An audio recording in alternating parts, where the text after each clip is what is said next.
there is a need for the platform-based operators to, in some ways, act more responsibly by providing careers to these people rather than simply temporary employment.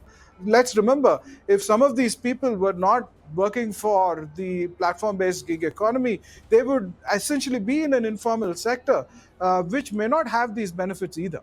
Right. So if you look at it from this perspective, I think this is a big problem that all of us collectively, the civil society, maybe policymakers collectively need to solve. India in particular, there are some conditions that are necessary for a customer to be able to use these platforms. Right now, what is it? One, at the very minimum, they need to have access to the internet and a smartphone.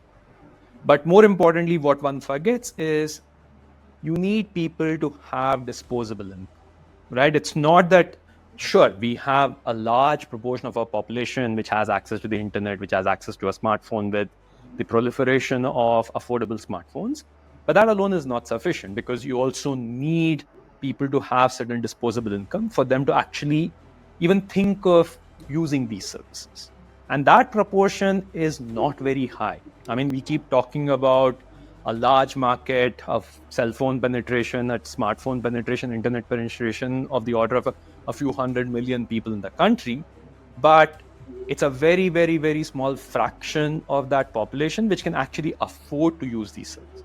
And so, in that sense, your total profitable market size, so to speak of, is a very small number. And therefore now, no matter how much money you start spending in your marketing campaigns, beyond a point, you're not going to be able to get more customers. Then the only way that you can increase revenue from these customers is to have them kind of start ordering more often or use your services more often.